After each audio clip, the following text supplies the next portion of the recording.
Well, welcome again to our next Intersections interview. I'm very excited to have Leandra Vane with us. Leandra runs her own YouTube page and blog where she's the Unlaced Librarian, doing book reviews and things like that for various erotic materials and things like that. So I'm very excited to have you. Welcome, Leandra. Thanks for doing this. I appreciate it.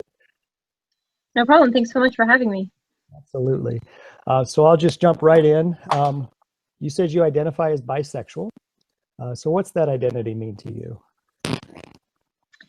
Well, it's interesting because I've actually only just within the last few months started identifying as bisexual. Before that, I identified as heteroflexible, and before that, even, I just said that I was sexually fluid. I have known for a really long time that I've been attracted to both men and women, but there just seemed something so concrete about saying bisexual that I was kind of scared of it, I suppose. And there's a lot of quote unquote bad press about bisexuality, I guess, a lot of stigma attached to it. So I kind of kept thinking like I must just be sexually fluid or I'm mostly straight, whatever. But I just finally got to a point where I am attracted to both men and women. I've had crushes on both men and women. I've been sexual with both men and women. So that's what it means to me. It means that I'm attracted to both men and women. So that's very cool. Okay, and you also identify as femme. So what do you mean by that? Yeah, I do have a visible physical disability. So when I was growing up, especially in my teen years and my early 20s, like I always felt very feminine, but because of my visible disability, I was often asexualized. And so I felt that like I wasn't the right kind of woman, the right kind of feminine. And so, and especially in like the ways that I dressed, I wore leg braces, I had all these things, these issues, so I couldn't, I felt really exposed wearing feminine clothing or having a feminine identity. So I really kind of went the other way. Like I cut all my hair off and I was like totally like androgynous for a while, but I was never really happy. I wanted to be feminine. I wanted to be a feminine outwardly person, but I always felt like I would be kind of judged or mocked or kind of like, oh, you're not really a feminine person. So for me, accepting the term femme was almost like rebellious act. I know that it has its connotations in sexual orientation, a femme lesbian, and though I don't identify as entirely lesbian, that queer sort of identity that's associated with femme felt really at home for me. So once I kind of got that in my head that I can be disabled, I can be queer, I cannot fit into the nice pretty box that is femininity, that was really awesome for me and really helped me kind of find my way that way. So I like looking at femininity as femme. Okay, so you actually found that femme is like better for you than any other term to identify you. Just that's perfect. Yeah. Okay, now you're in an open marriage with casual sexual relationships that are secondary or not defined, not long term. So can you kind of expand on what that is about? Sure.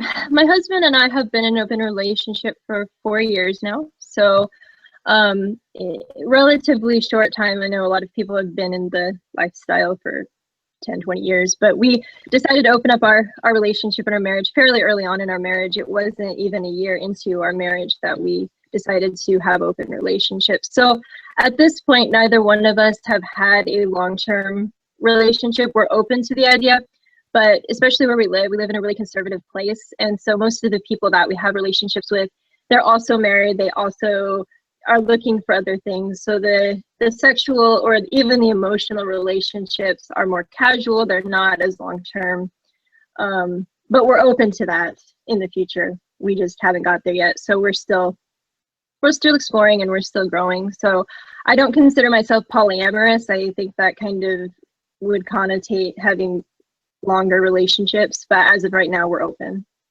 Okay, so you're not closed to the idea of a potential longer relationship coming down the road, but you're not looking for it. So, okay. Right. We've got a lot going on. So. Life does that. Now you also You also engage in BDSM play. How's that affect your relationships?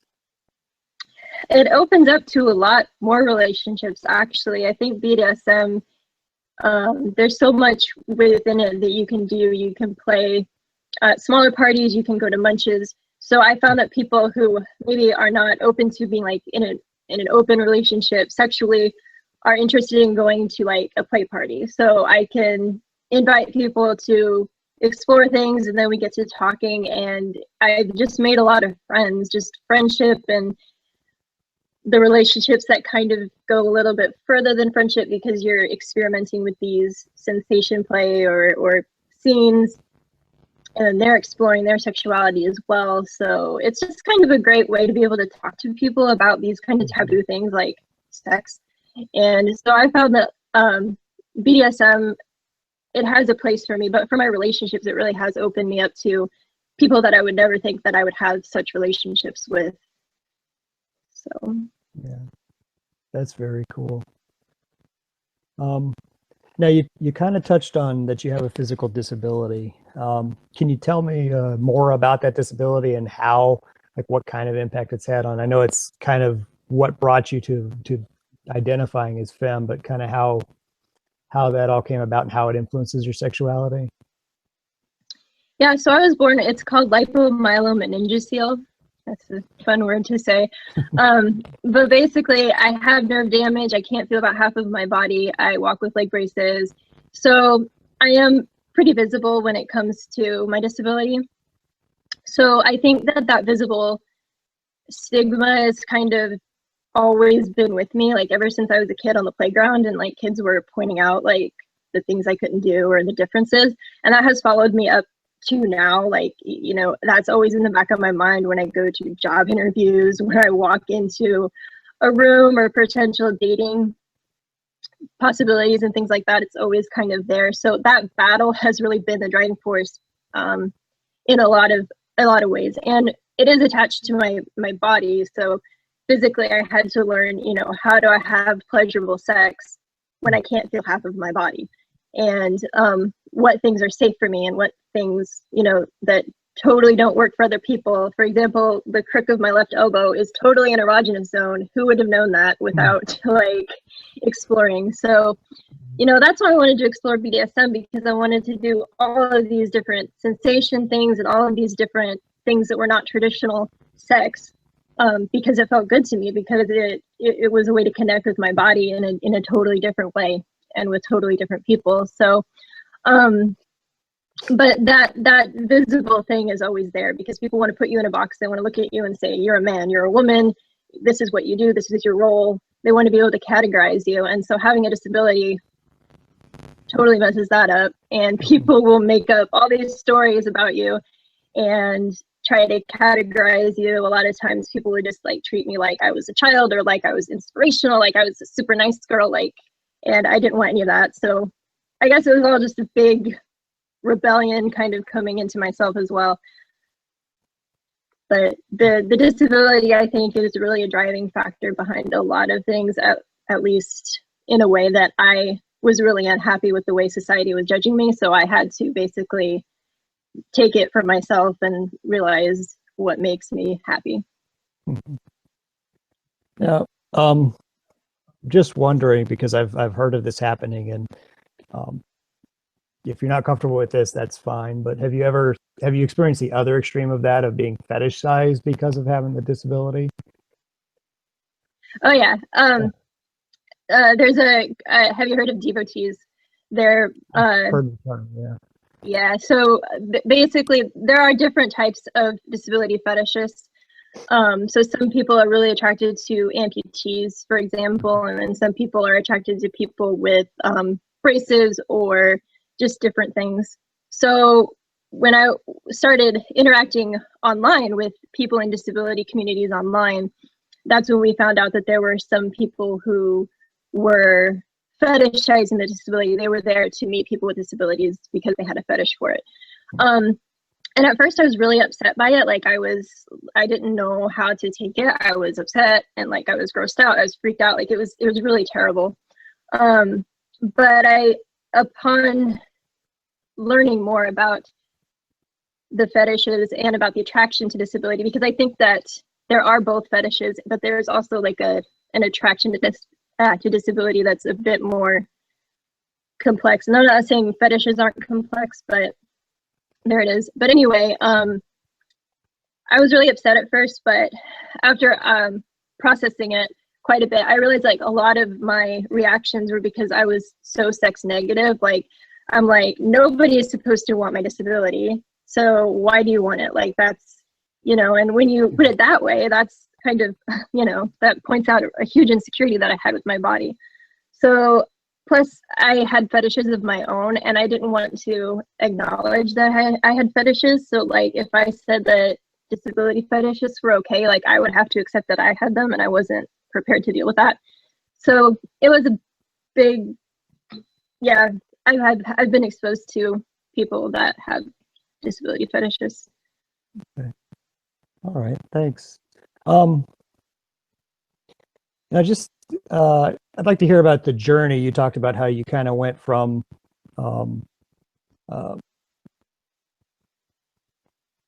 you know, dealing with the femme identity and the disability, and then also going from being sexually fluid to to hetero-flexible to bisexual. Can you just kind of tell me your journey to reaching the identity you are at today? In regards to bisexuality specifically, or just in general, kind of how did you reach to realize how you identify yourself today? Well, I think it's really interesting because I remember being a kid, and like I would ask my parents about like gay people, and like they would kind of brush it off, and I'm like, why are you like why aren't you answering my questions, because this is the best thing ever. Like I just like identified like from a very early age. Once I found out that there was a gay community, I was like so excited, like in middle school, and the pride groups and everything like that. I was totally involved with that, but I was always as like a ally or a friend or whatever. So I've always been attracted to this community, and I've always been attracted to many different types of relationships, and I've always been a really sexual person. I started reading erotica on the internet when I was 13, and I've just been I love erotica, I love fantasy. I'm a total proponent of like fantasy and erotica and all that. So I hid that all within me for a very long time, because who wants anybody stumbling upon their kinky horde of erotic fan fiction on the internet when you're 14? Not many people. But as I grew up, I started relating, you know, with more people and meeting more people outside of my very small conservative community. So as I started meeting more people, and I started kind of forgiving myself and letting myself actually express, you know, who I really am, and I found that people accepted me. Like I didn't have to fit myself into this nice tidy little box. So a lot of it, I think, was just kind of changing what I thought society wanted from me. I thought that, you know, I would have to be in a straight relationship, that I would have to be accepted as this able-bodied person. Like I had a big thing with trying to dress my body so that my scars weren't visible, so that my braces weren't visible. Like it was like all this stuff every single day, just trying to make sure that people thought that I was straight, that I was normal, that I was able-bodied, and it just became too much. So I guess it was a combination of meeting the right people, and I guess just frustration, just like I have to do something or I'm going to explode. But then I started reading more about sexuality in college and got into the sex positive community, and then I think that gave me the space that I needed to finally just embrace these things that were inside of me, that they weren't bad and horrible. Not to mention 50 Shades of Grey happened, and then everybody was buying erotic fan fiction at Walmart. Like, so things change, I guess. They do. Okay, and I kind of want to wrap this up with kind of going through just different areas of your life and how how your sexuality, how your gender, how your relationship configurations, how they affect you in just different areas of your life. So I'll just kind of go through them. So how's all that affected you socially? it's really interesting because I still do have friends that I don't share that stuff with. I don't even share that I write erotica and stuff like that. I just don't share it. But with most of my friends, it has opened a lot of doors because I'll just say like, you know, this is what I'm doing, or I'm reading this book. And the next thing I know, people are like, hey, I have a question, or can I talk about this? So with a lot of my friends, it's actually opened a lot of doors and actually brought me closer to a lot of friends because they've told me that like I'm the only person they've ever had certain conversations about sex with.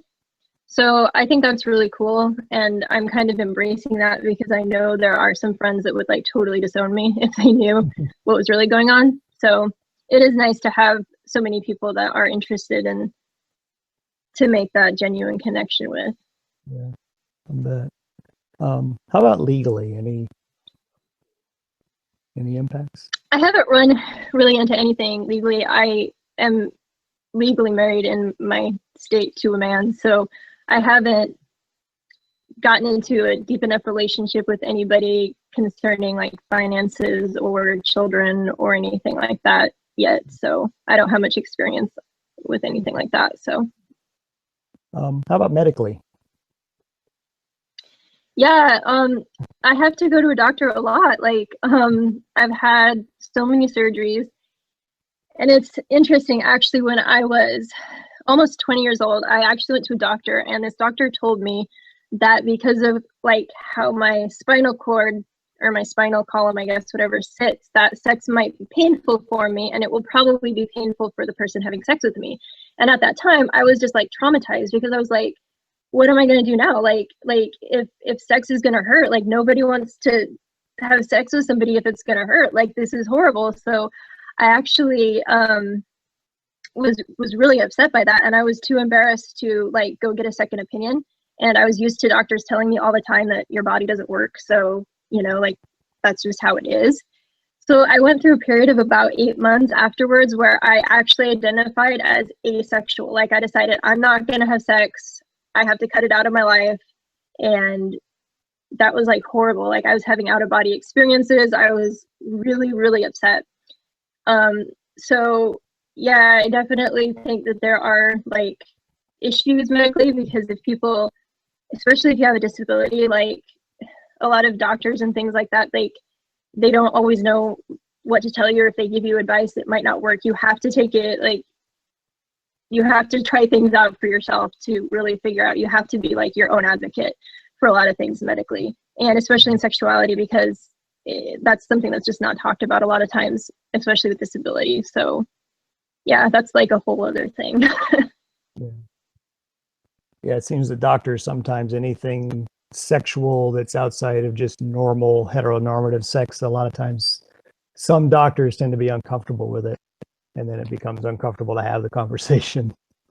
So Well, yeah, and especially like trying to get birth control and things like that. Like I was trying to get permanent birth control, and they were like, well, you're married, so why doesn't he just, you know, have a procedure and be done with it? And I'm like, because I have sex with other people. Yay. Like and besides, it shouldn't matter. Like what if I'm the one that wants it for my body, you know? But those are things that come up. So has any of that affected you professionally? yeah, I don't talk about this stuff at work, but I also don't hide it either. Several of my coworkers do know the topics that I write about, but I don't think they know that like I'm involved in BDSM and stuff like that. But they do know that I write about sex in my spare time. But I am sort of worried that maybe someday like a boss or somebody will find my videos. It's not stopping me from doing it, but it definitely makes me worry. And right now I do work professionally with people who have disabilities, so I'm like kind of like the frontline care for people, and I don't know how people would react to that if they knew. I don't know. I can't say that I'm paranoid and I think that I'll get fired or anything like that, but I do think about it sometimes, like what if they find out? So Sure. But I did put like a little bisexual flag next to my desk. Like, I don't think anyone knows what it is. It's the 3 colors, and I like set it up there, and it's been up there for a few months now, so no one said anything. That's great. How about spiritually? Yeah, when I was in high school, late high school, when I really kind of started having all of these, like really started getting frustrated with my sexuality, I turned to Buddhism, and I thought that that was really helpful. So a lot of my coping and just trying to figure out a lot of stuff, I filtered through Buddhism, and that really helped kind of calm me down and give me focus. So since then, I've kept a lot of the teachings and things that I've learned in Buddhism, but I feel that sexuality is insanely spiritual. It's very spiritual for me, and I don't know if I necessarily believe in reincarnation, but I definitely believe in the connection of everything and how everything you do impacts other things. So looking at like open relationships and BDSM and the relationship with your body really mirrors a lot of the things that I see in Buddhism. So I don't know, like I'm interested like in maybe like pursuing some writing and stuff, and like if the Buddha, you know, had handcuffs or something, I don't know. But but yeah, I find that it actually it's very at one with my spirituality. Like I don't have any clashing when it comes to like, oh, I'm doing these bad things. Like to me, my morality is actually in line with all the things that I do in kink and with my open relationship and my sexuality. Okay. Very cool. How about in your family and whatever families you have defined? Well, I have told my parents, and they are processing. um, they're very loving and accepting. My brother, with my mom, is trans, so he just came out as trans. So he's looking into going forward with that. So my family is exposed to a lot of that stuff. Between the two of us, we just make Thanksgiving dinner so fun. But mostly though, besides my parents, who they're cool, they can talk to me and stuff like that, I haven't told most of my family, and the ones that do know like about my brother and about some of the work that I do, they kind of just don't talk about it. They're like, oh, are you still writing? Good. I'm glad you write words about things, like, and that's the extent of it. So Interesting. Any other areas of your life that have been affected, or anything else you want to? I don't know, like sometimes I still feel, because I live in a very rural, small, traditional place, and I love where I live. I really do. I can't really imagine living anywhere else other than the Midwest, and the fact that I have found kinky people and queer people and like my people here at home is pretty cool. But I still feel like I feel like I'm kind of living on another planet, because like I find it perfectly acceptable to talk about sex, or like, hey, I got a new like sex toy, like I totally want to show you, but like that's inappropriate. Like, wait, what is, like, I don't know, like when something is coming out of my mouth, if it's like appropriate. And so like I'll find myself saying things, and then people look at me and I'm like, oh, like whatever. Like I think like two people, it was like 2 women came into the bar, and like we were all just talking, and I'm like, are they together? And like my friends were like, like, what are you talking about? No, they're not together. And I'm like, well, they were together. Like I that's normal to me, like, but to other people it's not. And so I don't know, like I always kind of feel like I have to filter myself, like wherever I go out in public. Yeah. Anything else you want to share or talk about, or anything before? That's quite a lot. It is. It is. It's great. Okay. Well, thank you again, Leandra, for doing this. I really appreciate it. This has been pretty awesome. So thank you again. And Yeah, we'll no be seeing you. problem. Yep. And we'll be seeing you elsewhere Cool. on YouTube. All right. Of course, I've got all these books I have to review. all those. Hey, this is Mike. Thanks for watching. If you'd like to see some more videos, we'll be getting them out onto our YouTube channel, and you can also check them out on the Facebook page and our website, intersections.info. If you'd like to be interviewed, there's a link below that'll show you how to go through the process and get in touch with us so we can interview you. If you'd like to help support us financially, we do have a Patreon campaign set up. If you contribute monthly at the bronze level or higher, we'll give you early access to all the videos about 24 hours before everybody else gets to see them, plus some private chats and things like that are available. So check that out. And if you'd like to just make a one-time contribution, we do have a GoFundMe campaign that's out there to try to get some better equipment, things like that. So check us out and let us know what you think in the comments, and appreciate it. Thanks.